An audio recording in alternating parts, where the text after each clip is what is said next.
ಪಕ್ಷದ ಒಂದು ಅಭ್ಯರ್ಥಿಯಾಗಿ ಅವಿರೋಧವಾಗಿ ಈ ನಗರಸಭೆ ಒಂದು ಅಧ್ಯಕ್ಷ ಸ್ಥಾನಕ್ಕೆ ನನ್ನನ್ನು ಒಂದು ಜವಾಬ್ದಾರಿ ಸ್ಥಾನಕ್ಕೆ ಏನು ಕೊಟ್ಟಿದ್ದೀರಿ, ಇದಕ್ಕೆ ನಾನು ನಮ್ಮ ಇಲ್ಲಿಯ ಎಲ್ಲ ಜನರಿಗೂ ತುಂಬ ಹೃದಯದಿಂದ ಕೃತಜ್ಞತೆಯನ್ನು ಅರ್ಪಿಸುತ್ತೇನೆ.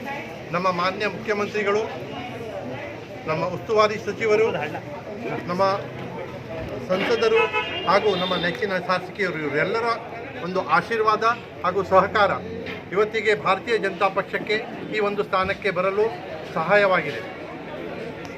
ಏನೆಲ್ಲ ನಮ್ಮ ಮೇಲೆ ವಿಶ್ವಾಸವಿಟ್ಟು ಒಂದು ಜವಾಬ್ದಾರಿಯನ್ನು ಕೊಟ್ಟಿದ್ದಾರೆ, ಆ ಜವಾಬ್ದಾರಿಯನ್ನು ನಮ್ಮ ಊರಿನ ಎಲ್ಲರ ವಿಶ್ವಾಸಕ್ಕೆ ತಕ್ಕಂತೆ ನಮ್ಮ ಪಕ್ಷದ ಹಿರಿಮೆಯನ್ನು ಮೇಲಕ್ಕೆ ತರಲು ನನ್ನ ತನು ಮನದಿಂದ ಪ್ರಾಮಾಣಿಕವಾಗಿ ಪ್ರಯತ್ನ ಮಾಡುತ್ತೇನೆ ಮತ್ತು ಊರನ್ನು ಒಂದು ಒಳ್ಳೆಯ ಊರಾಗಿ,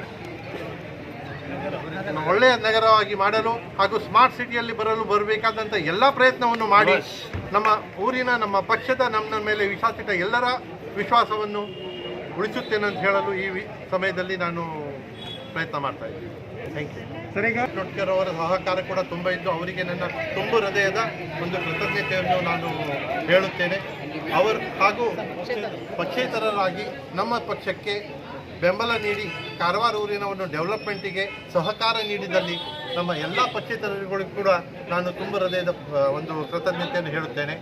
ಕಾರವಾರದ ಒಂದು ಡೆವಲಪ್ಮೆಂಟಿಗೆ ಬೆಲೆ ಕೊಟ್ಟು ಊರು ಚೆನ್ನ ಅವರ ಆಸೆಯನ್ನು ಕೂಡ ಈ ಸಮಯದಲ್ಲಿ ನಾನು ಹೇಳಲು ಅಭಿವೃದ್ಧಿ ಕಾರ್ಯಗಳು ಅದು ವರ್ಷದೊಳಗೆ ಮಾಡಬೇಕಿಲ್ಲ ನಮ್ಮ ಬೆಂಬಲ ನೋಡಿ. ಆ 4 ಬೇಡಿಕೆಗಳಲ್ಲಿ ಆಲ್ರೆಡಿ ಅದು ಸೆಕ್ಷನ್ ಆಗಿದೆ, ಅದು ಇದೇನು ಕಾರ್ಯರೂಪಕ್ಕೆ ಬರುವುದಿದೆ ಅಷ್ಟೇ. ಅದನ್ನು ನಾವು ಮನಗೊಂಡು ಅದನ್ನು ಮೊದಲೇ ಮಾಡಲಿಕ್ಕೆ ಪ್ರಯತ್ನ ಮಾಡಿದ್ದಾರೆ. ಸರ್ಕಾರ ಇದರಲ್ಲಿ ಕೂಡಲೇ ಕೆಲಸ ಆಗುವುದಿಲ್ಲ, ಅದೆಲ್ಲ ಪ್ರಕ್ರಿಯೆ ನಡೀಲಿಕ್ಕೆ ಸ್ವಲ್ಪ ಸಮಯ ಆಗುತ್ತೆ. ಮುಂದಿನ ಕೆಲವೇ ದಿನಗಳಲ್ಲಿ